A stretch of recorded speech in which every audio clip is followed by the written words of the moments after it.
Bienvenido a mi canal desde el aula. Yo soy el profesor Beli Daniel Castillo. En este espacio vamos a tratar temas distintos de la psicología, pero el día de hoy vamos a enfocarnos en el tema de la identidad. Para explicar la identidad hemos elaborado 3 preguntas. La primera tiene que ver con el concepto de sí mismo. ¿Qué es el concepto de sí mismo? ¿Cómo se encarna en nosotros desde la primera etapa de la vida el concepto de sí mismo? Luego, la identidad como un concepto holístico. Y por último, vamos a responder a la pregunta de la construcción de la identidad, pero desde la teoría del desarrollo psicosocial de Erikson. Bienvenido a mi canal y veamos durante unos cuantos minutos cómo se construye la identidad en cada individuo. Veamos. Primeramente, para llegar a tener una idea de la identidad, debemos partir del concepto de sí mismo. El desarrollo de este sigue los mismos patrones que sigue el desarrollo cognitivo que aparece en la teoría de Jean Piaget. De manera que el desarrollo de sí mismo ni es flexible, pero tampoco está integrado en un sistema organizado, o sea, ocurre porque sí. Las primeras consideraciones que tiene el niño de sí mismo y de sus amigos se fundamentan en el comportamiento inmediato y no a partir de un comportamiento futuro. Asimismo, la comprensión que estos tienen de inicio se basa en lo concreto, o sea, si ellos se colocan frente a un espejo, el concepto que ellos tienen de sí mismo es ese niño que está frente al espejo, no más allá de ello. De igual manera, ellos, los niños, van suponiendo que los demás tienen sus mismos sentimientos, percepciones y por ende entienden que si ellos están tristes, los demás igualmente están tristes como ellos están. Con el transcurso del tiempo, los niños van integrando procesos internos a través del pensamiento abstracto, procesos tales como las creencias, las imitaciones, los valores y las motivaciones, de tal manera que este pensamiento abstracto y este conocimiento de sí mismo le permite hacer conceptualizaciones mucho más complejas. Todo esto vinculado con la teoría del desarrollo cognitivo de Jean Piaget. O sea, tendrán que pasar unos cuantos años para que el niño llegue entonces a este pensamiento, a esta construcción abstracta o pensamiento abstracto del sí mismo. Entonces, ¿qué es la identidad? Veamos algunas posiciones de dos autores fundamentales. Este primer autor entiende que la identidad está en él mismo, o sea, en el sí mismo, y que no tiene ni lugar ni tiempo, se da en el presente, en el pasado y en el futuro. O es más bien eso con lo cual tú te identificas al interactuar con los demás. Desde esta postura, la identidad es exactamente decir el sí mismo, o sea, lo que tú eres en sí como tal. Por su parte, Erikson entonces identifica la identidad como el inner Somerset, o sea, esa capacidad de seguir siendo la misma persona internamente, independientemente de las circunstancias, o sea, no importa si las circunstancias cambian o no, tú sigues siendo el mismo individuo porque la identidad desde este autor está adentro, claro está en ti, está en el sujeto, claro está que no se descartan las interacciones con tus iguales y con otras personas para la construcción de la identidad. De manera tal que la identidad, entonces, es una construcción primero subjetiva que hace cada individuo. Una construcción subjetiva que hace cada individuo, insisto en esto, en cuanto a sus creencias, sus valores, sus actitudes. Y eso le va a dar el sello distintivo al momento de interactuar en un contexto cultural específico. O sea, la identidad no es algo que se da aislado de lo que tú crees, que tú eres como individuo, como persona, como parte de un grupo determinado. Por lo tanto, esa construcción que se da a través del tiempo tiene que darse de manera sana y lo vamos a ver desde la teoría del desarrollo psicosocial de Erik Erikson. Para explicar el surgimiento de la identidad desde la teoría del desarrollo psicosocial, Erik Erikson se enfocó fundamentalmente en el surgimiento del sí mismo, o sea, desde lo interno. De manera que él apuntaló las relaciones del individuo con otros iguales y con otros diferentes desde la cultura en su contexto social lo que le iba a llevar entonces en la búsqueda de su identidad. O sea, cómo se daban esas relaciones, por ejemplo, en la niñez con los padres, con los cuidadores, luego en la medida que va creciendo con sus iguales o con otras personas distintas. Cómo se daban esas relaciones y cómo el sujeto la iba internalizando. Así entonces se iba produciendo, se iba construyendo al interno del individuo su identidad. El desarrollo psicosocial en el cual va emergiendo la identidad, este autor lo consideró que se da a través de un conjunto de pasos que son dependientes uno de otro, o sea, no se dan de manera aislada uno de otro. Por ejemplo, la crisis de la confianza contra la desconfianza que se encuentra en la infancia no se da aislado, por ejemplo, de la laboriosidad frente a la inferioridad que se da en la etapa de la escuela primaria, no, sino que uno se conecta con el otro. Por ejemplo, vemos en la adolescencia cómo las etapas anteriores son necesarias volverlas a retomar para construir una identidad, pudiéramos decir, aceptable para el individuo y luego para su entorno social. De manera que en cada una de estas etapas, el sujeto tiene que conseguir algunas metas, alcanzar algunas metas. Debe de enfrentar algunas preocupaciones, preocupaciones que no solamente son del niño o del sujeto, no, sino que también son parte de los padres, los cuidadores y los maestros. Igualmente, en cada etapa de ella tienen que lograrse algo, o sea, tiene que haber un logro. Y por igual hay unos peligros específicos que tiene que enfrentar para superar de manera adecuada cada una de las etapas que componen el desarrollo psicosocial, a través del cual va fluyendo y va emergiendo la identidad. Asimismo, en cuanto al desarrollo psicosocial, este autor sugiere que en cada una de las etapas el individuo debe de enfrentar una crisis para poder avanzar a la siguiente etapa. Es decir, se presenta un conflicto donde hay dos alternativas, un lado positivo y un lado negativo. Por ejemplo, en la primera etapa tenemos confianza contra desconfianza. La confianza sería el aspecto positivo que tiene que adquirir el individuo y la desconfianza el aspecto negativo para poder integrar de manera saludable su identidad. Por lo que la manera en que el sujeto resuelva cada una de esas crisis tendrán un efecto permanente, por así decirlo, en su concepto de sí mismo, o sea, en su autoimagen y en la perspectiva que él tiene de la sociedad y cómo él se ve dentro de la sociedad. El desarrollo psicosocial, o más bien la adquisición de la identidad en este desarrollo, sigue 8 etapas de acuerdo con Erickson. Las 3 primeras etapas están vinculadas con el preescolar, o sea, la infancia, la niñez temprana y el propio preescolar. Las siguientes 2 etapas, la etapa número 4 y número 5, se enfocan en la primaria y en la secundaria, que serían asimismo la primaria y la adolescencia. Y luego tenemos la juventud, tenemos la adultez y tenemos la madurez. Vamos a verla cada una de ellas en detalle. La primera etapa presenta la crisis de la confianza contra la desconfianza, la cual está comprendida entre el 0 año de nacido y 1 año. A esta Erickson la identificó como la etapa mucho más básica frente a las otras y la de mayor conflicto durante la infancia. O sea, la superación de esta es fundamental para que el sujeto pueda pasar de manera saludable a sus siguientes etapas. De manera que esta etapa va a jugar un papel importante en las etapas subsiguientes.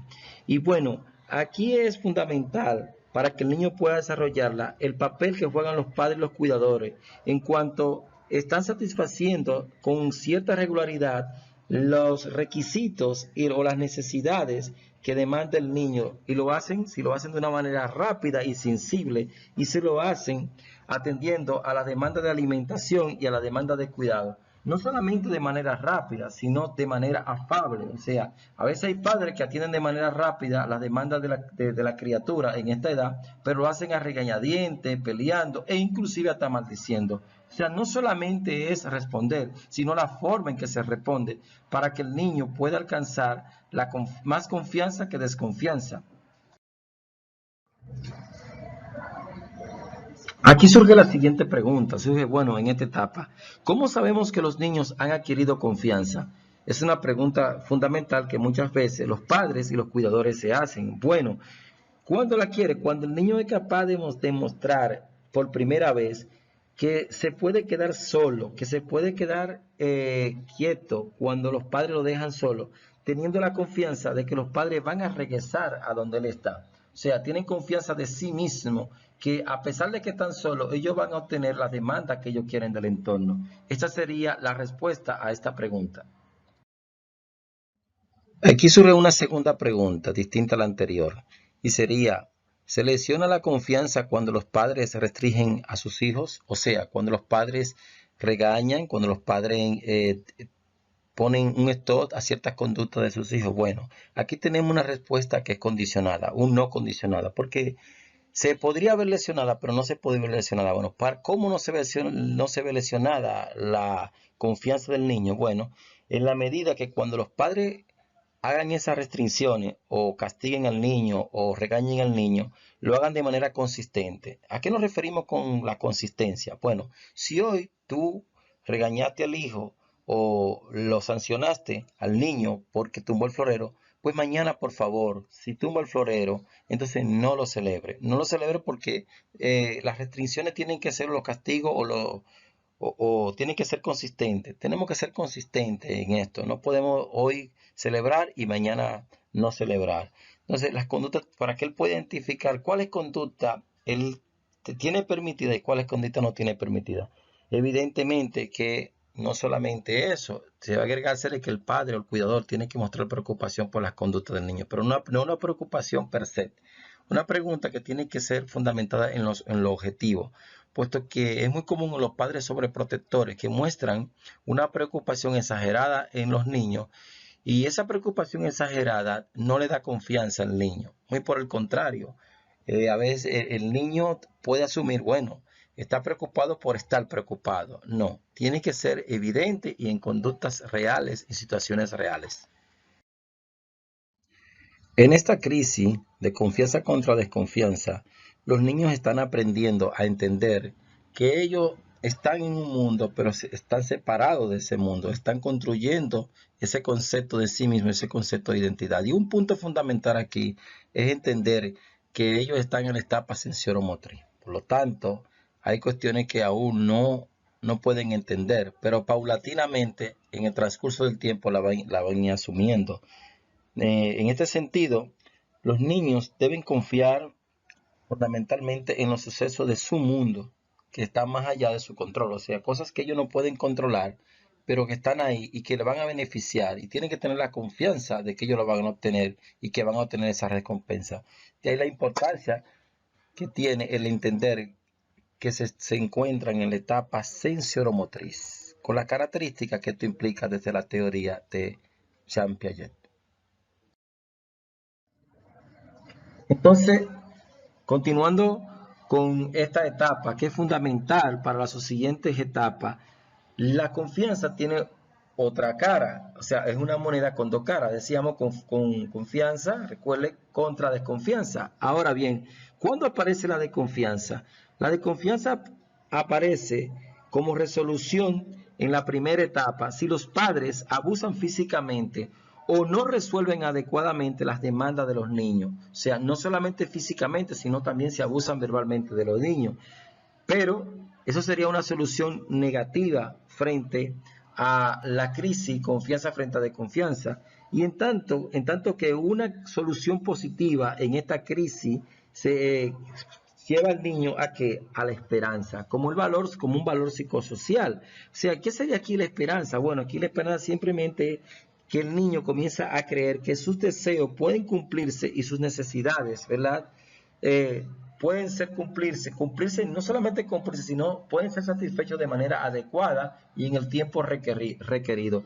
Esta esperanza que tiene el niño, entonces le genera confianza y el niño pasaría a la siguiente etapa con más confianza en sí mismo que desconfianza, lo que le podría permitir entonces ir entendiendo el mundo que lo rodea y poder despegarse del mundo que lo rodea, porque aún estando despegado del mundo que lo rodea, va a tener la demanda que él necesita. Bien, es importante entender el tipo de apego que tienen los niños en esta primera etapa, en la etapa de la infancia. Miren, se debe procurar que el niño tenga un apego seguro. Bueno, ¿por qué? Porque esto ayuda a la confianza y también le va indicando al niño cuándo es apropiado tenerle confianza. Ese apego seguro, esa relación segura que tiene con los padres y los cuidadores es fundamental para que el niño pueda desarrollar adecuadamente el valor de la confianza. Punto clave que tenemos que resaltar en esta primera etapa de la teoría del desarrollo psicosocial de Erikson son los siguientes. Bueno, primero que hay una crisis que es la confianza contra la desconfianza, donde el niño debe alcanzar una meta y esa meta es la esperanza como una resolución positiva a esta crisis, que tiene que enfrentar y se enfrenta a ciertas preocupaciones que no solamente son de él, como señalaban, sino también de los adultos, y tiene que ver con las atenciones brindadas por los padres y los tutores, o por los padres o los cuidadores, y el logro fundamental, donde concluye y se resuelve esta crisis, es con la adquisición de la confianza. Recordando que esto no quiere decir que el sujeto vaya a pasar a la siguiente etapa sin desconfianza. No, porque recuerden, la vida es una especie de moneda que tiene dos caras. La niñez temprana es la segunda etapa en la teoría de desarrollo psicosocial de Erik Erikson, que tiene como crisis la autonomía contra la vergüenza y que se encuentra, de acuerdo a este autor, entre los 2 a 3 años, en este periodo de tiempo que se encuentra el niño. Y es importante porque esta etapa se caracteriza por el inicio del autocontrol y la autoconfianza. Autocontrol y autoconfianza. Fíjense, control que implica de cierta medida la autonomía y estar seguro de mis acciones que voy a hacer de manera autónoma. Esto va a conseguir una meta o un valor psicosocial que es la voluntad. La voluntad de tener esa autonomía, la voluntad de hacer esos actos de manera consciente de lo que voy a conseguir. En esta etapa también, o este periodo, los padres tienen que tener mucho cuidado en cuanto a cómo cuidan a sus niños. O sea, no caer en la sobreprotección. Ser protectores lógicos, pero no ser superprotectores. O sea, lógico en cuanto a que, bueno, yo te protejo del calor, te protejo del frío, te protejo de que tengas tus alimentos a tiempo, pero no sobreprotegerlo. O sea, el niño está interactuando con otros niños de su misma edad, o sea, con sus iguales. Déjalo que interactúe, vigíralo, ¿tú entiendes? Pero no sobreproteja. La sobreprotección no lleva al niño a la autonomía, sino lo lleva a la vergüenza, porque entonces él no sabría cómo actuar. La autonomía implica hacer los actos de manera confiado en que voy a tener éxito, de manera en que lo estoy haciendo de forma correcta. Por lo tanto, la vergüenza sería todo lo opuesto. Como vamos a ver más adelante en detalle qué es la autonomía. Para una resolución positiva de esta crisis de autonomía contra confianza, ¿cuál sería la participación de los padres? Entre tantas cosas y muchas cosas que deben hacer los padres y cuidadores, estos deben tratar de animar que los niños puedan buscar su independencia. Claro está, esta independencia tiene que estar sujeta a ciertas normativas y ciertas reglas que protejan al niño. O sea, no es permitirle independencia por permitirle o animar a la independencia como tal. Porque, por ejemplo, tú no puedes a un niño entre 2 y 3 años darle el plato, mira, come sin vigilarlo. No, tú tienes que ir enseñando cómo va a agarrar la cuchara y cómo debe ir llevando la cuchara a la boca, de manera tal que pueda hacer toda la ingesta de los alimentos que están en el recipiente. O sea, es a eso que nos referimos. O sea, yo te voy a independencia, sí, pero yo tengo que procurar que esa independencia que tú estás buscando y que la cual yo te estoy ayudando implique que te estoy protegiendo. Y surge entonces esta pregunta en esta segunda etapa del desarrollo psicosocial que nos lleva a la construcción de la identidad. ¿Cómo saber si el niño alcanzó la autonomía? Bueno, la respuesta a esto sería la siguiente. La respuesta es que los niños, los infantes, empiezan entonces a asumir responsabilidad. Una responsabilidad de que del autocuidado.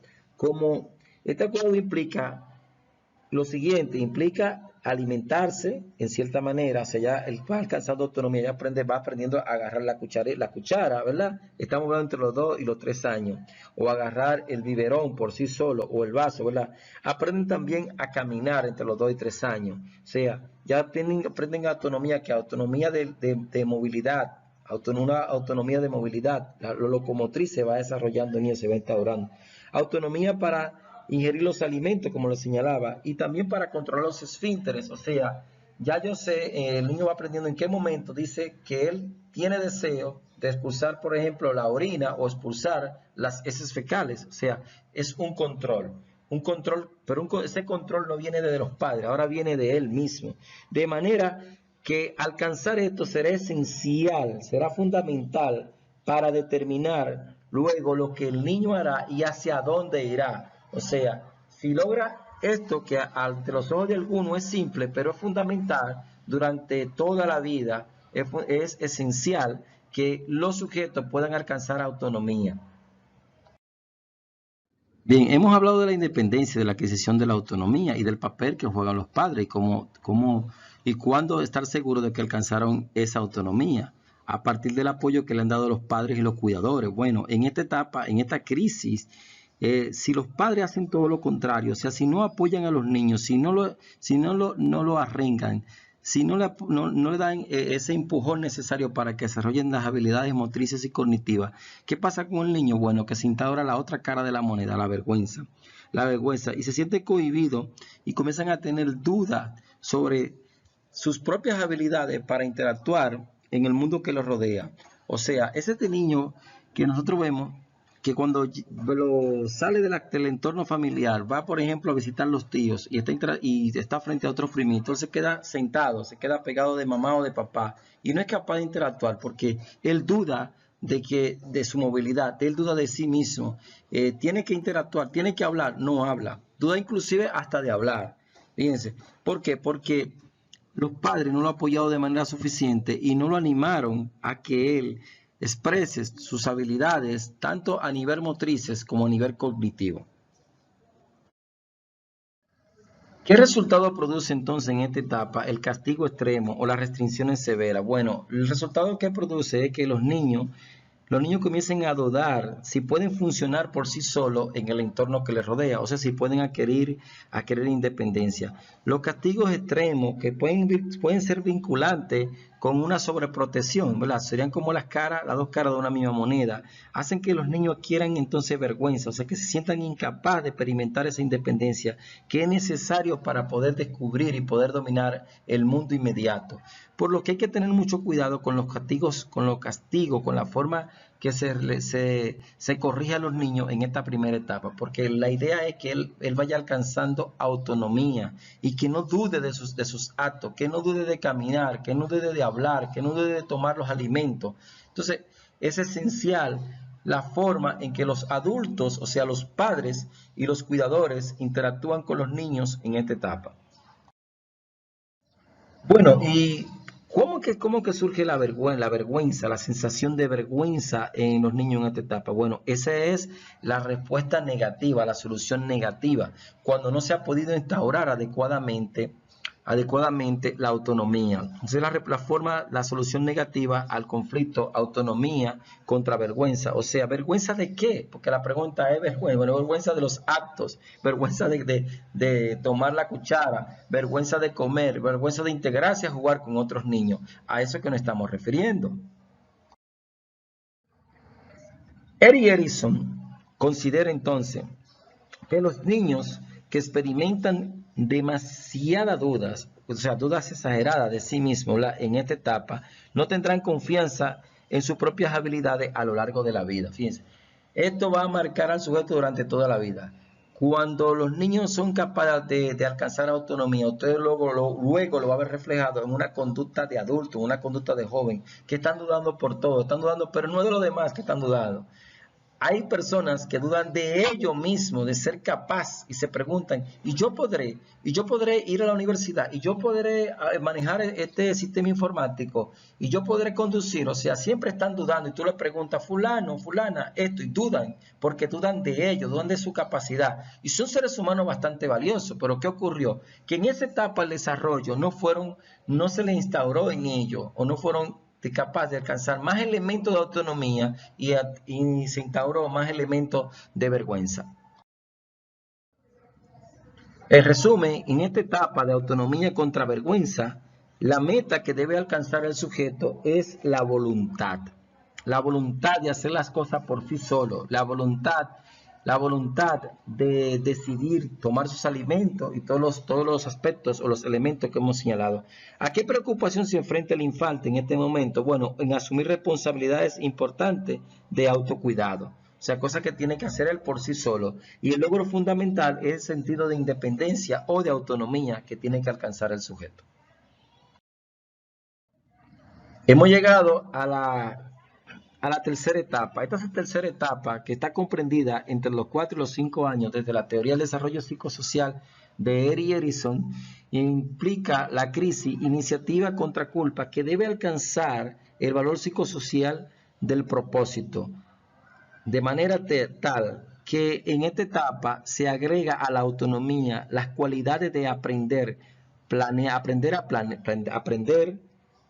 a planear y ejecutar una tarea por el placer de estar activo y en movimiento. O sea, hacer tarea por sí solo, ¿verdad? De manera autónoma, pero que esa tarea lo lleven a ciertos niveles de satisfacción. Por lo que en esta etapa los infantes llegan con la noción de ser personas separadas de los demás. Bueno, ¿dónde adquirieron esa noción? Recuerden, cuando si tienen confianza y si tienen autonomía, o sea, si tienen voluntad. Porque, por lo tanto, los años de preescolares, los niños, por lo general, están constantemente en actividad y movimiento y están explorando el mundo que los rodea. Por eso, si usted va a un jardín de infantes o a un preescolar, ¿qué es lo común? Que siempre esté en movimiento. No tenemos un aula ordenada, no, tenemos un aula en movimiento, donde los niños hacen proyectos, donde los niños están preguntando, donde los niños están descubriendo el mundo. En esta etapa, jugar genera placer, jugar pero de manera autónoma, y esa sería una de las funciones fundamentales que hacen los profesores de preescolar, y en eso se enfocan entonces los psicólogos que trabajan en esta etapa en los jardines de infancia. Los padres juegan un papel importante en cada una de las etapas del desarrollo psicosocial. Pero aquí se agregan, en lugar de los cuidadores, aquí en el preescolar vamos a agregar a los maestros, a esos maestros que le llaman tía, por lo general en Latinoamérica. Uno y otro deben trazar entonces una frontera casi imperceptible entre la supervisión que le tenemos a los niños y la cantidad de interferencia que hacemos. O sea, hay que supervisarlo, pero hay que permitirle que se equivoquen, de manera tal que eso le va a permitir a ellos, insisto, tener iniciativa de hacer cosas por cuenta propia. Entonces es fundamental y esencial, oiga, escuche bien, vea bien, que usted supervise, sí, pero que esa supervisión no sea una supervisión tan directiva, que usted le permita que ellos tengan iniciativa por sí solos. Entonces surge la pregunta en esta etapa. Igualmente, ¿cómo sabemos o cuándo saber si el niño adquirió iniciativa? Detrás de eso, vamos, entendiendo que es el elemento positivo de esta crisis. Bueno, las respuestas serían si el niño o el sujeto ya es capaz de mantener entusiasmo por la actividad y al mismo tiempo entender que no es posible seguir todos los impulsos. O sea, cuando él puede tener, fíjese, aquí se combina la etapa anterior con esta, o sea, con el entusiasmo que tiene que mantener para tener una actividad, vamos a poner una actividad de juego, pero también que el sujeto pueda controlar sus impulsos. En los jardines de infantes o en los preescolares es bastante común aquellos niños que agreden a otros niños. Bueno, hay un problema de control de impulso. Aquellos niños que quieren tomar el juguete del otro o aquellos niños que son incapaces de controlarse. O sea, todo esto implica un control de impulso o aquellos niños que no se integran de igual manera. O sea, cuando el niño es capaz de mantenerse entusiasmado por la actividad que está haciendo, pero a la vez puede controlar sus impulsos, podemos decir que ya adquirió entonces iniciativa. Y asimismo, cuando los niños desarrollan la habilidad para planear e iniciar sus propias actividades, cuando ellos aprenden a cooperar, cuando aprenden a trabajar, a jugar, en este caso, bueno, viéndolo como un trabajo el juego, en esta parte de la vida, en este estadio de la vida, ¿verdad? Cuando ellos pueden trabajar y hacerlo en equipo. Y a la vez ellos pueden descubrir cuál es la manera más adecuada para trabajar en equipo. ¿Cuál es la manera más adecuada de comportarse y que ese comportamiento implique ser reforzado? Porque ellos están en una especie de ensayo y error. Porque recuerde, están tomando iniciativa por sí solos y va a depender entonces de la supervisión y de las correcciones lógica y adecuada que hagan los adultos que están supervisando a estos niños en esta etapa del desarrollo. Por lo tanto, la solución positiva de esta etapa, donde la crisis es iniciativa contra culpa, va a dejar a los niños preescolares con un sentido de ¿qué? De responsabilidad. Insisto, de responsabilidad. ¿Hacia qué? Bueno, hacia los otros. Esa responsabilidad que puedan tener ellos hacia los otros es importante. Y aquí vamos a señalarlo. Responsabilidad. Miren, responsabilidad es importante, responsabilidad. Esa responsabilidad que ellos van teniendo hacia los otros, pero también esa responsabilidad que ellos tienen de sus propios actos. Esa sería la solución positiva y eso implica entonces que están teniendo iniciativa, pero no iniciativa porque sí, iniciativa bajo cierta responsabilidad. Igualmente, la contraparte sería la solución negativa de esta crisis o de esta etapa del desarrollo y de ese sentimiento. Bueno, ¿qué tipo de sentimiento surge aquí de manera negativa? La culpa. La culpa, oye, simplemente llegar a creer que lo que desea hacer siempre es incorrecto. Y esto tiene que ver mucho con la supervisión y la corrección. Si siempre estamos señalándole al niño en ese proceso de supervisión y siempre estamos interfiriendo, pero interfiriendo de manera negativa, eso está mal, eso está mal, eso está mal. Oye, en el universo del niño no todo está mal. En el universo del adulto es probable que todo está mal, pero tú tienes que darle oportunidad al niño, claro está, de equivocarse. Si va a hacer las correcciones de lo que está mal, hazlo de manera proactiva y tú verás cómo el niño puede entender la corrección y puede diferenciar entre lo correcto e incorrecto y puede tener entonces, puede continuar teniendo iniciativa, porque el siempre está mal conduce al niño a no tener ningún tipo de iniciativa. Y luego tú lo vas a ver en el adulto. Oye, no tiene iniciativa ni siquiera para saludar de adulto, ni para decirle a una persona yo te amo, ni para abrazarlo, ni para nada, porque todo está mal.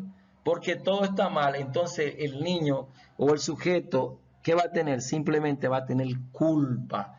Va a tener una culpa interna. Si yo hablo, lo voy a hacer mal. Si yo camino, lo voy a hacer mal. Caminan, más bien, en pocas palabras, aquí se instaura una personalidad, entonces, totalmente pasiva. Y bueno, y le arrengo a que investiguen qué son las personalidades pasivas. En resumen, entonces, en esta etapa donde la crisis es la iniciativa contra la culpa, el niño tiene que alcanzar como meta tener propósito.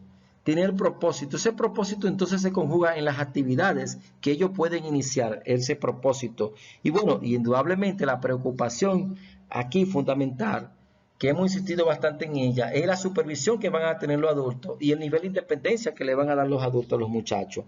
Entonces, el logro o sentido de responsabilidad, sí, debe tener iniciativa, debe tener propósito, pero tiene que ser responsable de sus actos, porque cada acto durante toda la vida que tiene consecuencias.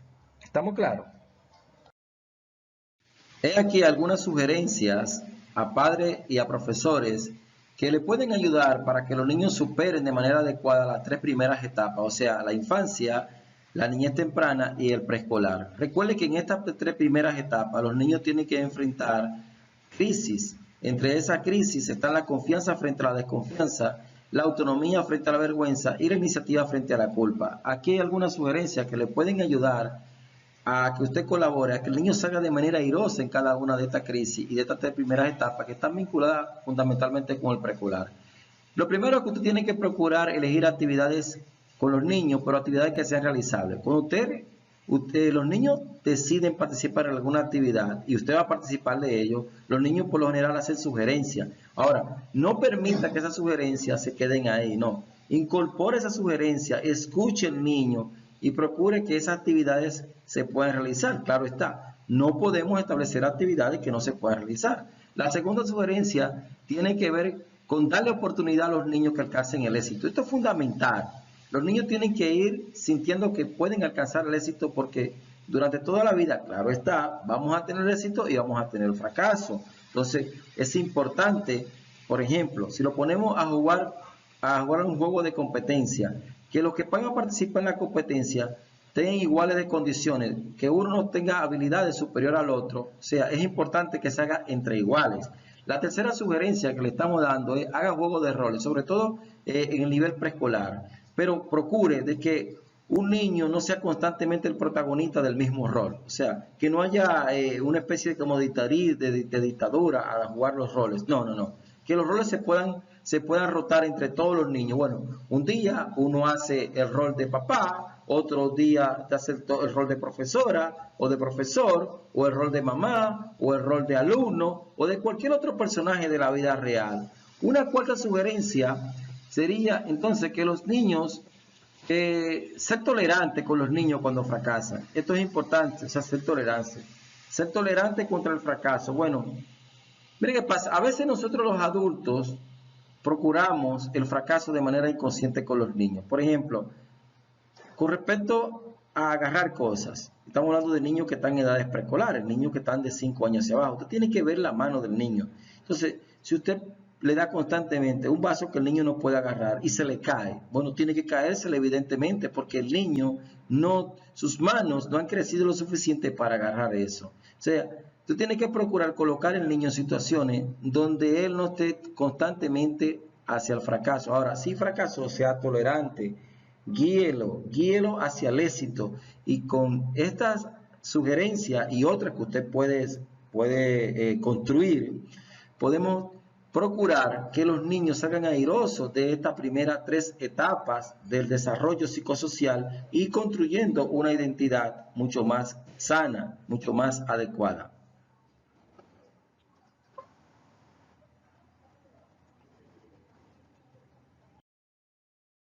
Bien, hemos llegado a la cuarta etapa que tiene que ver con la escuela primaria, cuya crisis es la laboriosidad contra la inferioridad. En esta etapa el niño se encuentra entre los 6 y los 12 años, la cual está permeada por un conjunto de características. Bueno, evidentemente la primera característica es que los niños están ingresados en la escuela. La mayoría de ellos están totalmente en la escuela. Algo importante, el desarrollo cognitivo del cual no habla Jean Piaget se está dando mucho más rápido. Ya el niño está pasando de las operaciones preoperacionales, ¿verdad?, a la operación concreta y de ahí a lo abstracto. O sea, con rapidez el niño está cambiando, pero es importante que estemos conscientes de estas etapas porque son fundamentales, como les señalábamos al principio, para poder entender la construcción de la identidad y cada una de las etapas, por lo menos hasta la adolescencia, de la cual nos habla la teoría del desarrollo psicosocial. De igual manera, estos muchachos están pasando más horas fuera del hogar, o sea, en un mundo físico y social que es la escuela, que tiene reglas y normativas totalmente distintas. Y asimismo tienen que estar aprendiendo de continuo a interactuar con otros adultos que ya no son la tía del preescolar, que ya no son papá y mamá, y eso es, bueno, fundamental. Aquí la autonomía que se aprendió en las etapas anteriores, recuerden la autonomía que el niño aprendió en etapas anteriores, contra vergüenza, aquí la autonomía. La autonomía la va a poner en práctica, pero de una manera mucho más compleja. Es importante entender eso, porque ya está en la escuela primaria y ya el niño está en primero de la primaria por lo general en todos los sistemas educativos. Asimismo, y por último, los niños están entonces sujetos a nuevas reglas en la escuela. Fíjense, pasó del preescolar donde el aula estaba organizada, pero no como está ya en primero de la primaria. Ya estamos hablando que aquí el niño está en filas y columnas. O sea, aquí la interacción es mucho más controlada, mucho más normativa, mientras que en el preescolar lo fundamental y lo esencial era el juego para aprender. Aquí no, aquí las reglas son distintas. El niño tiene que cargar con sus útiles, el niño tiene que introducir sus útiles él mismo en la mochila, tiene que cumplir con un conjunto de tareas. Entonces, en esta etapa las cosas han cambiado. Otro punto importante en esta etapa de la escuela primaria es que el niño está comenzando a establecer la relación entre perseverar por hacer un trabajo y la satisfacción que me da haber hecho este trabajo. O sea, una vez concluido un trabajo, por ejemplo, una vez concluido la tarea que me asignó el profesor, cuando yo le llevo la tarea al profesor, el profesor me corrige mi tarea y me da mi calificación. Entonces me siento satisfecho por la forma en que el profesor me está corrigiendo. Pero lo mismo ocurre en el hogar. Cuando papá me pone una tarea o mamá me pone una tarea dentro del hogar yo debo obtener satisfacción, porque al final papá o mamá me van a retroalimentar. Es muy, muy importante aquí la retroalimentación, porque aquí se va a instaurar el valor social o psicosocial, mejor dicho, de la competencia, que es una de las que es la meta que se anda buscando aquí, la meta de la competencia, pero una competencia fundamentada en que esa meta va a implicar en sí misma, pero en esa competencia en sí mismo va a implicar que yo me voy a sentir satisfecho con participar en ella. O sea, competir, ¿por qué? Competir por hacer las cosas por sí mismo. Como les decía anteriormente, aquí se retoma entonces un elemento importante de la etapa anterior, la autonomía. Competir porque voy a obtener yo satisfacción al hacerlo. Voy a competir no para aplastar al otro, sino competir porque voy a sentirme regocijado y voy a seguir continuando y voy a crecer, y así mismo se va desarrollando entonces en el individuo la plenitud de la identidad. Al igual que en otras etapas, en la etapa de la escuela primaria nos hacemos la siguiente pregunta, o sea, ¿cómo adquieren o cómo sabemos que los niños han adquirido la laboriosidad? Bueno, la respuesta es la siguiente. Bueno, cuando los niños ya aprendieron a que la atención que le brindan los padres, los compañeros y otras personas es valiosa para ellos, y que tal atención que le brindan producto de la actividad que ellos hacen le va a dar algún tipo de reconocimiento, sea en estas actividades de orden académico o de orden no académico. De continuo, los niños están participando en actividades. Recuerden que el niño ahora está más centrado en la escuela y es bastante valioso ese reconocimiento que le hacemos producto de las actividades que hayan hecho el niño.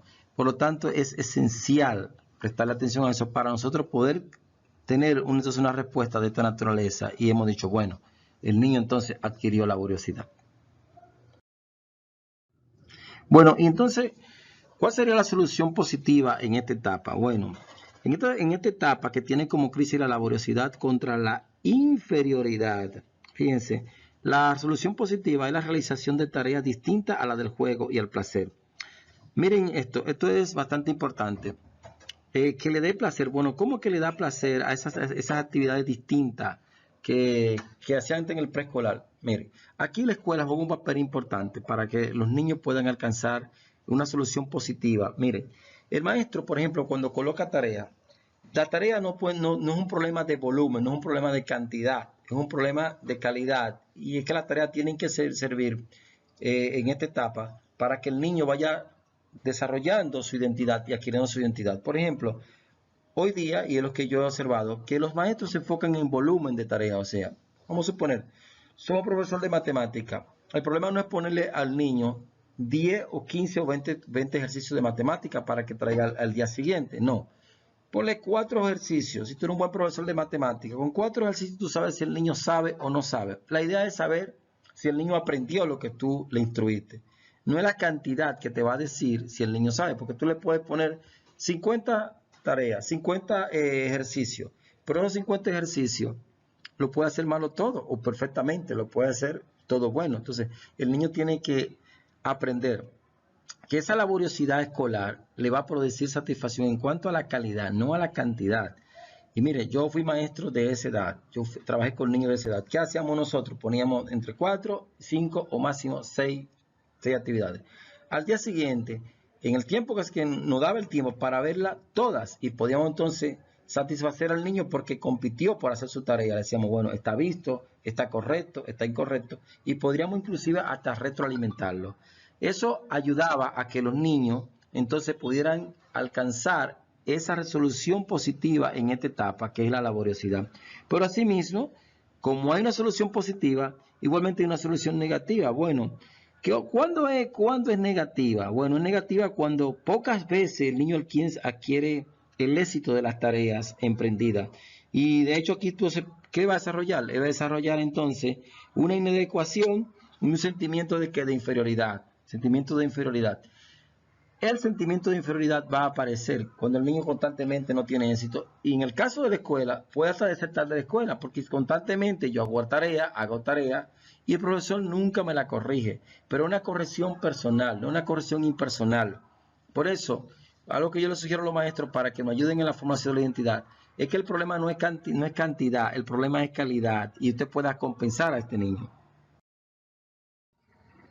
Asimismo, ¿qué dicen estos autores? ¿Qué dicen estos autores referente a esta crisis y a esta etapa? ¿Qué dicen estos autores? Bueno, señalan lo siguiente: las habilidades y los conceptos que los niños aprenden en preescolar y en los primeros grados de primaria son esenciales. Oiga bien, son esenciales esas habilidades porque se van a instaurar para toda la vida, ya que los colocan en la ruta hacia el éxito o el fracaso, ¿verdad? Para el resto de su vida escolar y también para el éxito de su vida personal. Entonces es importante procurar que los niños tengan ciertos niveles de éxito. Recuerden, las habilidades, y aquí señalo una vez más, fíjense, las habilidades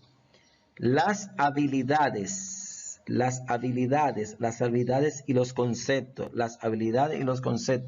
que los niños terminan aprendiendo, ¿verdad? Van a marcar toda su vida. Las habilidades para qué? Las habilidades para enfrentar tareas, las habilidades para saber que yo me esfuerzo, pero alguien va a reconocer ese esfuerzo. Entonces, es importante la participación efectiva, consciente del maestro. De igual manera, estos otros dos autores agregan elementos importantes en esta etapa. Ellos dicen que el desempeño de los estudiantes en los grados de primaria es más importante para su éxito futuro que su desempeño escolar en cualquier otra época. Claro, porque aquí se sientan las bases. Aquí se sientan las bases para que ellos vean que el esfuerzo escolar rinde fruto. Entonces es fundamental, y esencial, señores, esencial la participación de los maestros en la construcción de la identidad en el aula. Es importante. Y la forma entonces que dirigimos la docencia en el aula, lo digo yo como maestro, es fundamental y es esencial. En resumen, en esta etapa entonces en esta etapa de la escuela primaria, donde la crisis es la laboriosidad frente a la inferioridad, el niño tiene que alcanzar la meta de la competencia, pero recuerde, no competir por competir, o sea, no competir para aplastar, sino competir porque la competencia va a producir satisfacción en mí y yo voy a ser responsable de cómo yo compito, evidentemente. ¿Y cuál sería la preocupación? Bueno, la preocupación implica aquí la atención en el aprendizaje de nuevas habilidades y trabajar hacia metas nuevas y relacionarse de manera impersonal con nuevas personas. Sobre todo, que la relación aquí es totalmente impersonal. Recuerde, impersonal. ¿De acuerdo? Asimismo, el logro que alcanzan los niños en esta etapa, entonces, ¿qué logro es? El sentido de laboriosidad, ¿vale? A realizar distintas actividades que ya no son ni el juego ni son el placer. He aquí algunas sugerencias que tienen que ver con la cuarta etapa de la escuela primaria, donde la crisis es laboriosidad frente a inferioridad. La primera sugerencia que le estamos haciendo a ustedes, tanto maestros como público y psicólogos escolares que ven este video, es la siguiente. Bueno, póngalo a establecer metas, las que han de ser realistas y alcanzables. O sea, es importante que las metas que ellos establezcan, usted las revise, pero que sean alcanzables y razonables. Algo importante es que ellos puedan escribir esas metas y puedan ir vigilando que están cumpliendo esa meta. Ustedes deben ayudarlos a que ellos vayan anotando esa meta y paso por paso ellos van viendo la manera en que van superando la meta que ellos se han establecido. Asimismo, permítale que muestren su independencia y responsabilidad. Bueno, ¿qué ocurre? Cuando los niños cometen un error de manera natural, o sea, están realizando una actividad y, bueno, no intencionalmente cometieron un error. Es importante que usted sea tolerante. Ahora, esa tolerancia es para que ellos logren independencia y responsabilidad. ¿En qué sentido ser tolerante? Ser tolerante es guiarlo, es decirle, mira, con amor, evidentemente, con sapiencia, con sabiduría y con rectitud y responsabilidad de parte del adulto para que ellos copien esa responsabilidad. Decirle, mira, ¿dónde tú fallaste? ¿Cuáles cosas tú tienes que mejorar? Así el sujeto se hace responsable de sus actos, pero también se hace independiente y va construyendo lo que decimos en psicología, un locus de control interno. O sea, él va siendo responsable de cada uno de sus actos. Una tercera sugerencia es que es importante que usted apoye a los niños cuando están desconsolados. Ellos se desconsuelan. Bueno, ¿cómo que se desconsuelan? Bueno, tan simple. Cuando los niños de alguna manera se enfrentan a algún trabajo, ¿verdad? Y ellos sienten que no están alcanzando. ¿Cómo usted le muestra a ellos que están alcanzando? Muéstrele los trabajos anteriores y muéstrele cómo él ha ido progresando, cómo ha ido avanzando. Y usted verá que él podrá entender que en el punto que se encuentra hoy es mejor que en el punto que se encontraba ayer. De manera que el niño siente que ser laborioso y que estar enfocado en actividades le va a producir satisfacción.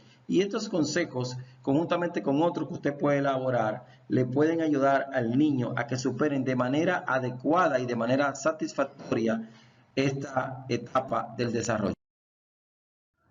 Hemos llegado a la quinta etapa, la etapa de la adolescencia, que para muchos es la etapa más crítica durante toda la vida y la que marca a las personas de aquí en adelante. Bueno, la crisis que se enfrenta en esta etapa es la identidad contra la confusión del rol. Esta la denomina Erik Erikson como una crisis de identidad o un periodo en que se sienten confusos al respecto de sus roles. Los sujetos que se encuentran en ella, evidentemente, los adolescentes.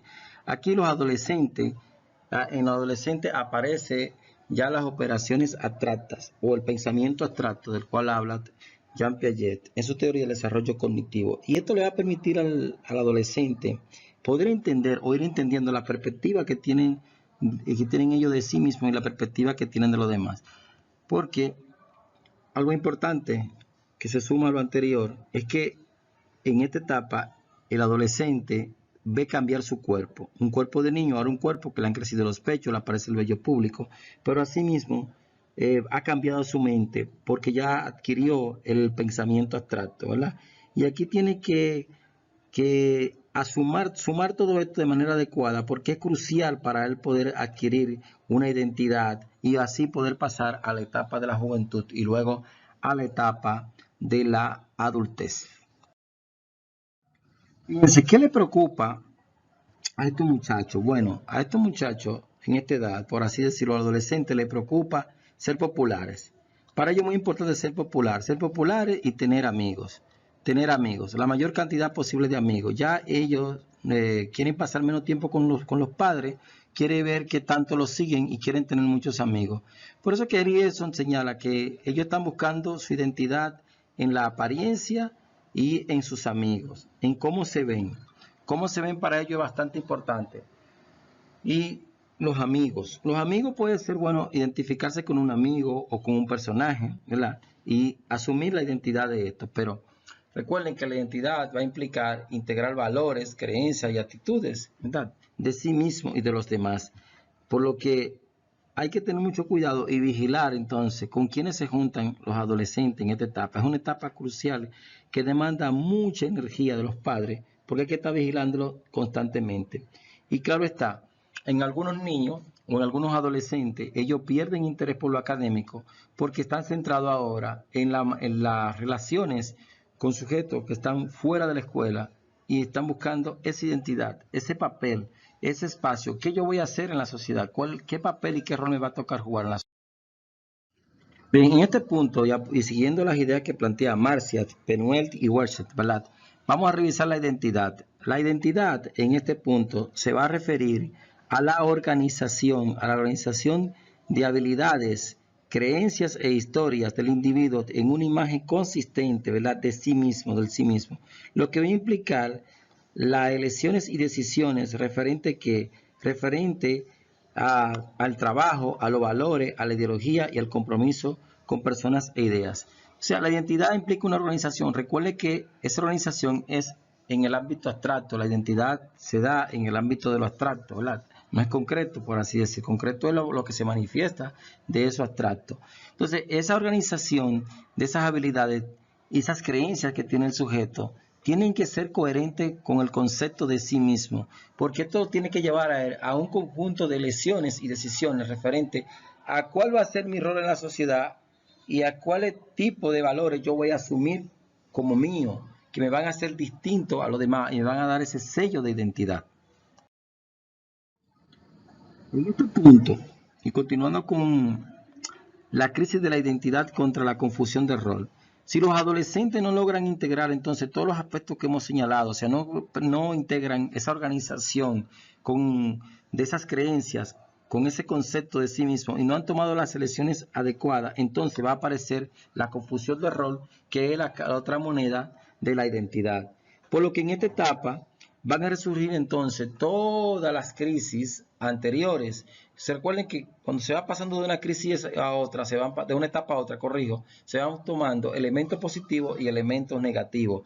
Todo esto es fundamental que aparezca porque eso le va a ayudar al adolescente a poder enfrentar esta crisis, a poder verse a sí mismo, a poder saber cómo él va aprendiendo, qué ha aprendido para ponerlo en práctica y así mismo le permite ir respondiendo a las expectativas que tiene. Aquí él va a tomar en cuenta la confianza, los niveles de confianza, la autonomía, la laboriosidad, la iniciativa, pero también los puntos disímiles de eso, los puntos contrarios, o sea, vergüenza, por ejemplo, inferioridad, también están presentes. La pregunta central entonces aquí es, ¿cómo sabemos que los niños o los sujetos han adquirido la identidad? Bueno, la respuesta es un tanto compleja. Bueno, después que el sujeto ha explorado las opciones realistas, oigan bien, objetivas y realistas, y ha elegido de manera consciente y se ha comprometido con lo que él se ha propuesto, podemos decir entonces que el sujeto ya tiene identidad. Es bastante importante esto, que ya adquirió identidad. O sea, cuando él elige conscientemente y se compromete con lo que eligió, sea a nivel laboral, sea el rol particular, sea algunos valores, algunas posiciones. Entonces, ahí podemos decir que ya tiene identidad, pero hay que anotar que no todos los sujetos terminando el bachillerato lo logran. No, sino que esa decisión puede postergarse aún cuando se llegue a la universidad y aún en algunos casos casi finalizando la universidad. Inclusive, por eso tuve que, es notorio que entonces te lo ves que están en una carrera ahora, luego mañana pasan a otra, luego a otra y luego a otra. ¿Por qué? Porque todavía no ha sido capaz de organizar en una imagen coherente sus decisiones con respecto a la posición que él va a tener en el conglomerado social. La solución positiva, entonces, de esta crisis de identidad contra confusión de rol, evidentemente que va a implicar adquirir la identidad y que aquí va a aparecer entonces el valor o la meta de la fidelidad. Ahora, ¿qué ocurre entonces? Que el sujeto tiene que encontrar la identidad en términos de elección de una carrera. ¿Por qué lo colocamos en términos de elección de una carrera? Bueno, porque esto es fundamental, la elección de una carrera. Y el maestro, perdón, la escuela tiene que brindarle todas las opciones. Y aquí juega un papel importante lo que es el proyecto de vida. El proyecto de vida que puede iniciar desde la primaria, no necesariamente tiene que iniciar en la secundaria. Ese proyecto de vida le va colocando al sujeto a la obtención de una meta. O sea, este va a ser mi rol. Vamos a poner un rol profesional. Voy a ser carpintero, voy a ser mecánico, voy a ser cirujano, voy a ser informático, voy a ser profesor, voy a ser ingeniero. O sea, esa meta que él se va a procurar en la vida va a colaborar en que él tenga una solución positiva y va a contribuir a que él adquiera esa identidad. Y entonces sea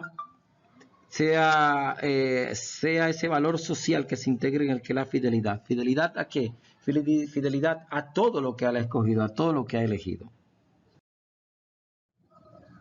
De igual manera, en esta crisis de la identidad contra la confusión del rol en la etapa de la adolescencia, hay una solución negativa. Y esta solución negativa se genera cuando el sujeto no ha podido elegir, o no ha podido elegir o no se ha podido comprometer con el rol. Y aquí aparece entonces una confusión con respecto a la identidad. O lo mismo que la confusión de rol. El tipo no ha podido integrar hacia dónde va, cuál es el papel profesional que va a ocupar o cuál es ese rol que me toca jugar en mi vida personal. De manera que a esto implica una demora, lo que se denomina una menora, y indudablemente esto sería entonces una elección de la identidad de forma negativa.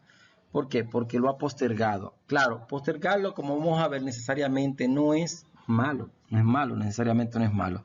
Pero lo ideal es que el sujeto lo haga a temprana edad. Los adolescentes, entonces, o los sujetos que se encuentran en esta etapa, ¿verdad? Están luchando con las opciones y están experimentando a lo que Erik Erikson le llama la moratoria. ¿Qué es la moratoria? Eso, postergar la elección de ese rol. Este término no es más que se va a utilizar para describir la exploración con un retraso en el compromiso hacia opciones personales y vocacionales. Esas opciones que tú tienes que tomar en un momento determinado de tu vida. Entonces, si tú lo estás postergando y la estás postergando, bueno, a veces hay que postergarlo, repito, no necesariamente tiene que ser de manera inmediata. Este retraso o moratoria resulta muy común y quizá hasta saludable, pues como lo señalaba anteriormente, para los adolescentes modernos. Bueno, en cierta medida porque los cambios y los avances tecnológicos se dan muy rápido y tomar decisiones muy rápidas podría entonces caer al vacío. Erikson creía que en las sociedades complejas como la de hoy día, ¿verdad? Los adolescentes viven una crisis de identidad durante la moratoria. Pero no solamente una crisis de identidad de la moratoria, una crisis que va más allá con los cambios que se están dando en la sociedad y donde los modelos sociales cambian muy rápido, producto de la integración de la tecnología a la cotidianidad. Entonces la moratoria, tal y como le decía, no es necesariamente mala, sino que hay que evitar que la prolongación sea demasiado larga. Los estados de moratoria, ¿verdad?, y logro de la identidad se consideran alternativas saludables. Claro está, dependiendo. Las escuelas que brindan a los adolescentes experiencias con servicios comunitarios, trabajo en el mundo real, internados y mentorías impulsan la formación de la identidad. Cuando nosotros vamos poniéndolo a jugar juego de roles, cuando lo colocamos a experimentar qué ellos podrían hacer, entonces la moratoria tarda menos. O sea, por eso les decía anteriormente, la escuela juega un papel determinante, igualmente que los padres, para que la moratoria, para la construcción de la identidad y para que la moratoria no sea tan prolongada. En resumen, en esta etapa del desarrollo de la adolescencia, cuya crisis es la identidad contra la confusión del rol, la meta que debe alcanzarse es la fidelidad y las preocupaciones tienen que ver con la organización de los impulsos y las habilidades y creencias e historias del individuo y cómo éste la hace concordar, ¿verdad?, con las decisiones que tiene que tomar. El logro que debe alcanzar es la capacidad para mantenerse leales, para mantenerse leales. ¿Leales a quién? Leales a sus decisiones, leales a lo que ellos son, leales al concepto de sí mismos y leales a las metas que se han propuesto. Esta etapa es fundamental para toda la vida. Para esta etapa de la adolescencia, aquí le traemos algunas sugerencias. Algo importante, ninguna sugerencia es una respuesta absoluta. No. Son simplemente sugerencias. Quiere decir que usted la puede seguir o no la puede seguir. Igualmente usted puede construir otras sugerencias que le pueden servir porque cuando se trata de la conducta humana, recuerde que la conducta humana está determinada por las diferencias individuales, asimismo por la herencia del ambiente y la necesidad que tiene el individuo en ese momento. Entonces, en esta etapa de la adolescencia, donde el individuo se enfrenta con la crisis de la identidad frente a la confusión del rol, te traemos algunas sugerencias que tú puedes utilizar con los adolescentes. Lo primero es que tú tienes que presentarles modelos a seguir durante toda su vida, sea su vida profesional, para su vida profesional o para su vida personal. ¿Qué consiste esto? Bueno, mire, insisto en los proyectos de vida una vez más. El maestro o el psicólogo escolar puede invitar al aula o organizar una actividad donde se inviten profesionales que le muestren el por qué ellos llegaron a elegir esa carrera, los altos y los bajos, las ventajas y desventajas que tienen esa carrera en el mercado laboral y que ellos puedan identificarse con esa carrera, porque es importante, recuerden, para que ellos adquieran la identidad sana y adecuada en términos ideales, y estoy viendo ideales, lo subrayo, que ellos puedan asumir algún rol.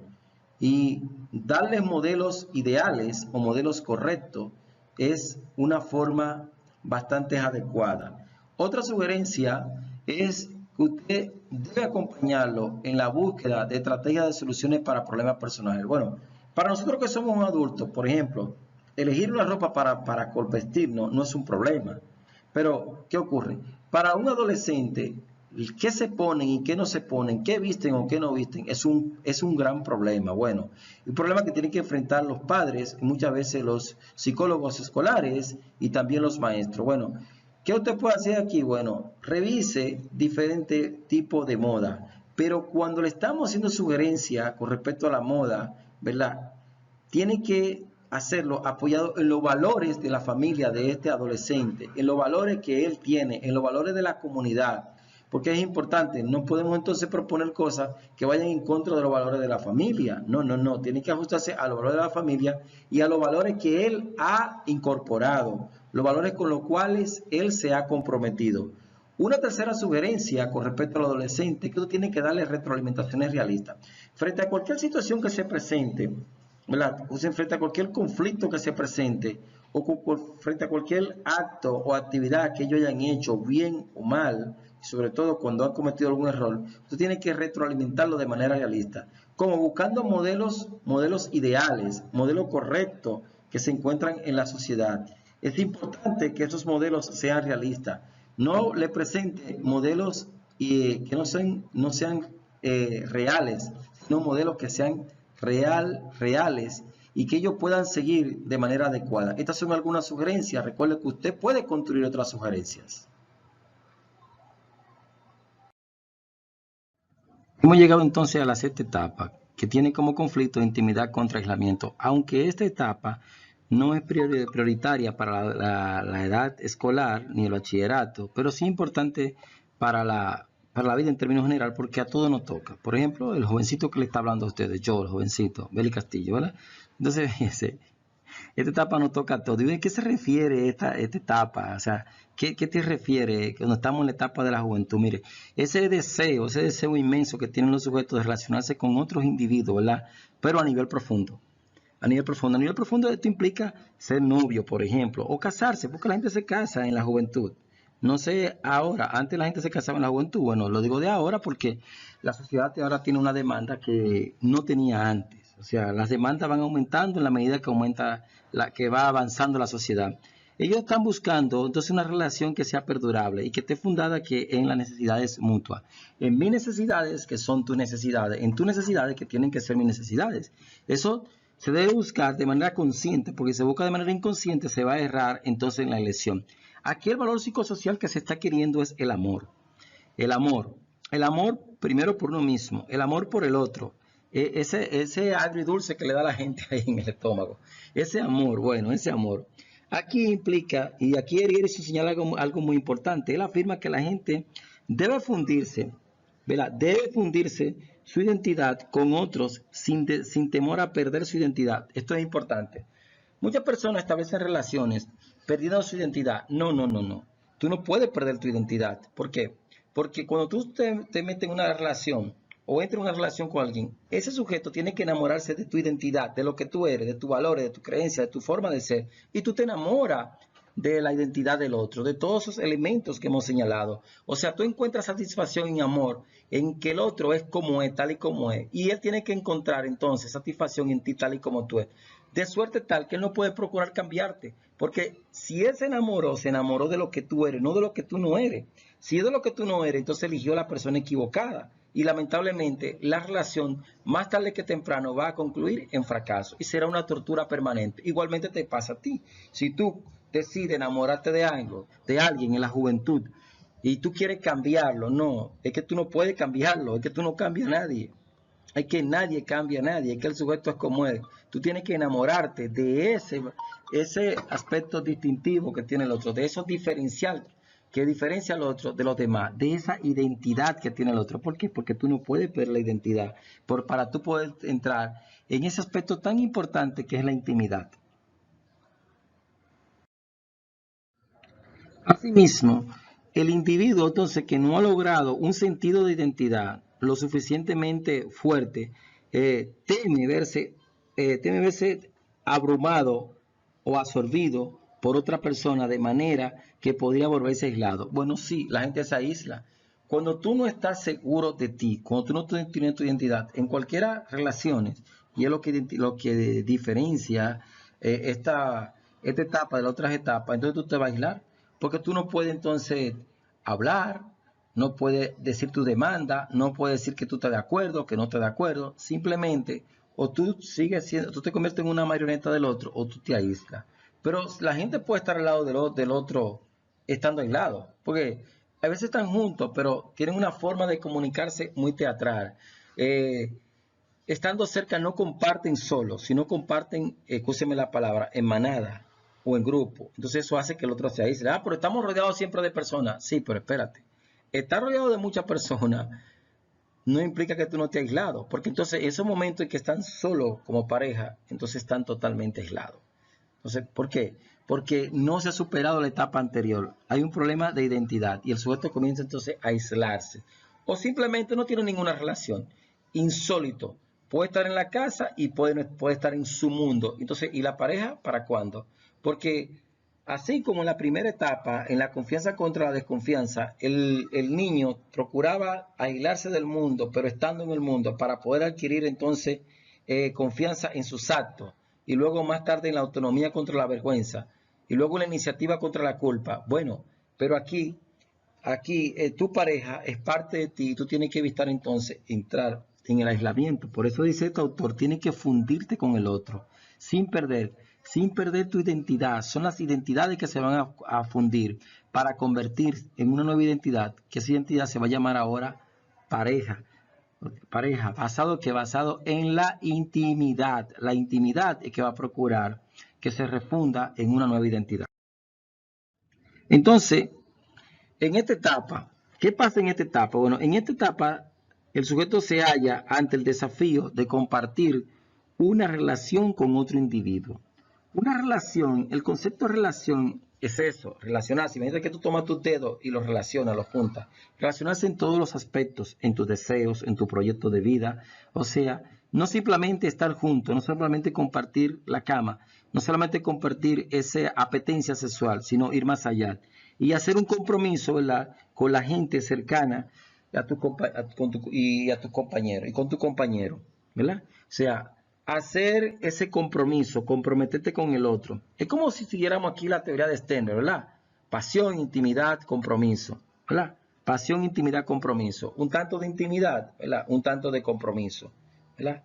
O sea, que no se fundamente solamente en la pasión, no. Tiene que haber intimidad y tiene que haber compromiso. Porque cuando no hay ni una ni otra y desaparece la pasión, entonces son dos personas que físicamente están cercanas, pero vive uno en Sudamérica y otro vive en Mongolia.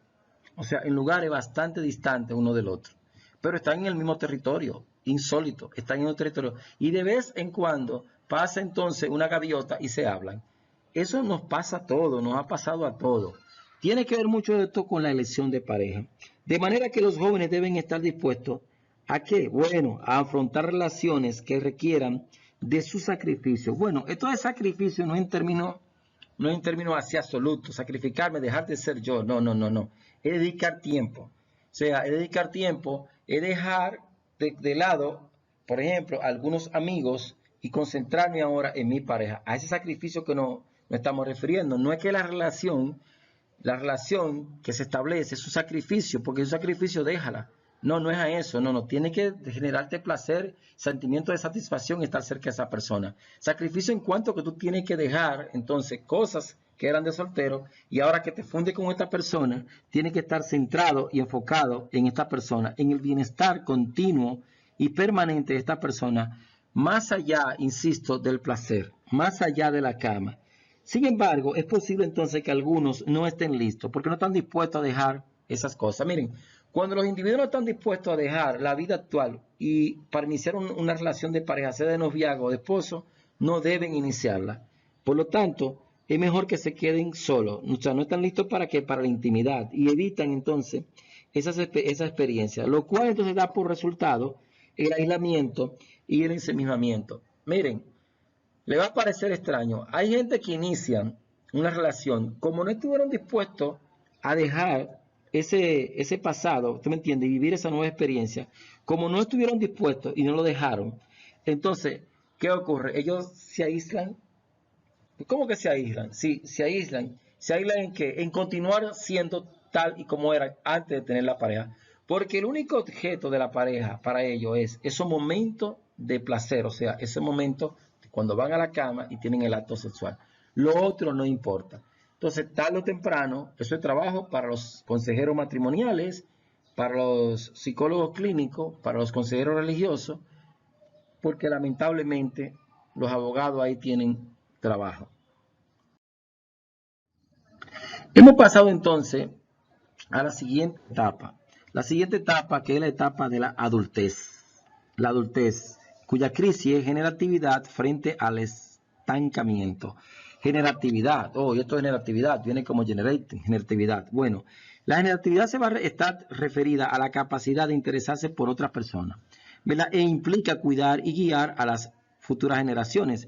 Aquí yo me preocupo por quién, por mi congénere, sin el trabajo por los que vienen detrás de mí. Si es en la familia, por mis hijos, por mis nietos. Procurar que ellos logren el éxito, procurar que ellos alcancen, no la cosa que yo alcancé o no alcancé, sino que logren sus metas. Porque nadie puede lograr lo que tú alcanzaste lo alcanzaste tú. Esto es importante que quede claro. No, es que ellos logren sus metas, las metas que ellos entendieron, porque recuerden que hay libre albedrío y ellos tienen identidad. El que tiene identidad busca su propia meta. El que no tiene identidad, entonces anda buscando otra cosa y se queda atrapado en el deseo del otro, porque tiene una confusión de rol. La gente que tiene confusión de rol llega a la juventud, llega a la adultez, entonces en el rol del otro y no asumen su rol y no son capaces de tomar decisiones. Por eso es que aquí entonces el valor psicosocial es interesarse por los demás, como le decía, interesarse por las generaciones que me preceden, por las generaciones futuras, ¿tú me entiendes? Pero eso implica que yo me he interesado por mí, en primer lugar. De manera tal que, al igual que en las otras etapas del desarrollo, aquí hay una solución positiva. Esto va a incluir entonces el interés, insistimos, por las siguientes relaciones, las generaciones anteriores. Bueno, ¿qué decir? Que es una prolongación que vamos a hacer, una prolongación de uno mismo. No de uno en términos absolutos, no es una copia, no es un clon, no. Una prolongación en la medida en que uno está colaborando con que el otro alcance esas metas que se ha propuesto. La generatividad contra el estancamiento, que es la crisis fundamental de la adultez, la incapacidad entonces para resolver esta crisis es, claro, una solución totalmente negativa, lo que implica o encierra esa incapacidad para dirigir a las generaciones futuras. Y va a suponer entonces que no habrá de aproximarse al futuro con sentimientos de libertad, sino con sentimiento de aislamiento y con sentimiento de aburrimiento. Va a estar totalmente aburrido, yo fracasé en la vida, a mí me fue mal en la vida, no, ni te fue mal ni nada. Porque aquí es muy importante, señores, ese concepto de sí mismo. Y todo esto está vinculado, aunque usted no lo crea, que el sujeto llegó a esa etapa de la vida. Estamos hablando de 45 años, ¿verdad? De 45 años en adelante podríamos ubicar esta etapa. Que el sujeto no tiene identidad, señores. Cuando usted ve esas personas que no se preocupan por nadie, ni por ellos mismos, ni por el otro, ni no muestran interés tal vez por nada, solamente por ellos y por sus propios proyectos de vida, lamentablemente, tal y como dice esta teoría, están en el estancamiento. ¿Y eso es producto de qué? Producto de que no han encontrado su identidad, señores. La moratoria siguió hasta allá. No ha encontrado su identidad. Tú dices, pero tiene una carrera, tiene un trabajo, tiene un empleo, sí, pero no ha encontrado ese rol que le haga distinto, diferente de los demás en el aspecto social, en el aspecto personal, sino que sigue enfocado en él mismo. ¿Qué ocurre con esta etapa? Bueno, en esta etapa los adultos deben aceptar que su vida finaliza y sentir que ha sido satisfactoria. De igual manera que ha sido ideal. Deberían entonces terminar su vida con un sentimiento de orden, ¿verdad? Y sin temor a la muerte. Por lo general muchas personas temen a la muerte en esta etapa, pero tiene que ver con el hecho de sentirse satisfecho, no con lo haber vivido, con lo que tú viviste, con lo que tú hiciste, con los aportes que tú le hiciste a la sociedad, pero más que a la sociedad, ese aporte que tú hiciste a las personas que están de manera más próxima a ti. Eso es lo que te va al final de la vida, decirte que estás satisfecho. Satisfecho con lo que tú hiciste, porque lo que tú hiciste corresponde a una generación. No es propio de las generaciones de tus hijos ni de tus nietos, no. Es propio de tu generación. Eso, lo que tú hiciste te dio satisfacción. Procurar entonces pasar por la vida con más cantidad de satisfacciones es lo ideal, pero lamentablemente la vida está llena de momentos amargos, de momentos agrios y de momentos dulces. Y ese equilibrio que hacemos al final de la vida es lo que nos podría dar entonces satisfacción. En esta etapa de la madurez, cuyo conflicto es la integridad del yo contra la desesperación, hay una solución positiva. Y la solución positiva es hermosa, es la sabiduría. Esa sabiduría que solamente nos dan los años, el haber pasado por cada una de las etapas, el haber superado grandes crisis en nuestra vida, el haber sido un sujeto distinto, diferente, el haber participado de la vida, participado del entorno, participado de este mundo, nos hace sabio. Entonces, esa es la solución positiva. Cuando esa sapiencia tú la puedes transmitir a los demás, cuando tú te sientas ahí, tú eres una especie de oráculo para la familia va donde ti, van los menos mayores, los más jóvenes y hasta los niños van donde ti y miran tu cabeza que está sellada con ese color blancuco del cabello y dice, bueno, ahí hay sabiduría y tú eres sapiente, tú eres prudente, tú eres diplomático al hablar y tú a cada uno le vas dejando eso que ha aprendido durante toda la vida. Esta sería la solución positiva. La solución negativa, siempre hay una solución negativa en cada una de las crisis de este autor. Bueno, aquí simplemente la solución negativa es el temor a la muerte. Temor a la muerte y estar desesperado, ¿verdad?, en que la vida no podrá continuar. Bueno, entonces el temor a la muerte está muy vinculado con el concepto de vida y de muerte. Y si el sujeto pertenece o no pertenece, por ejemplo, a alguna religión, las religiones le dan a la gente una idea de lo que es la muerte y la vida. O sea, es importante, pero también el apoyo que pueda recibir de las personas más cercanas, más que de los hijos, de la pareja con la cual llegó a esta etapa de la vida. Esta etapa de la vida, que llegar a ella, señor, es un éxito. El que llegó a ella se coronó. Llegar a la última etapa de la vida es tener éxito, porque cuántas personas se quedan en el camino. Y si usted llegó a esa etapa y está viendo este video, yo le felicito. Siéntase bien, siéntase orgulloso, siéntase satisfactorio, porque mira a su alrededor cuántas personas de sus generaciones no han llegado a la etapa que usted tiene, aún con alguna enfermedad, con algún dolor, pero siéntase orgulloso de sí, mire a su alrededor, mire los frutos que usted dio, aunque no tuvo hijos, pero tuvo amigos, tuvo sobrinos, ¿verdad? De alguna manera su huella indeleble se quedó en los demás. Entonces, no sienta temor, porque la vida puede que no continúe, depende de la posición que usted tenga, pero les voy a decir algo, la vida continúa, no se detiene necesariamente en la muerte. Excelente, entonces fíjense, haber pasado por cada una de estas etapas y haber superado de manera adecuada cada una de estas etapas es lo que lleva al sujeto ¿a qué? A la construcción de la identidad. A la construcción de la identidad.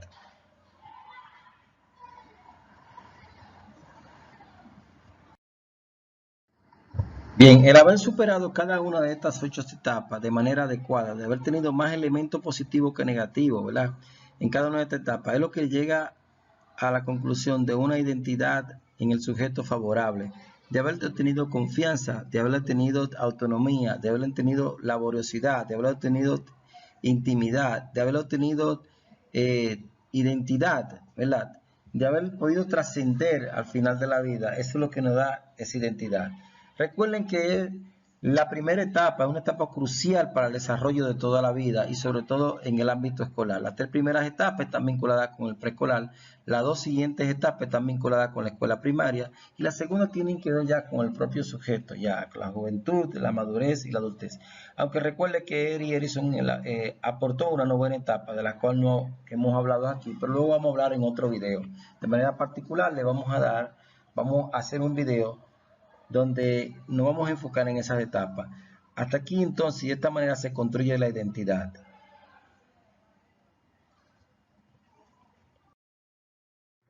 Si te gustó este video, suscríbete. Y si quieres recibir las notificaciones de los videos que iremos subiendo cada semana, dale a la campanita. Y si te gustó este video, dale like. Este fue Desde el Aula con el profesor Beli Daniel Castillo. Nos vemos en el próximo video.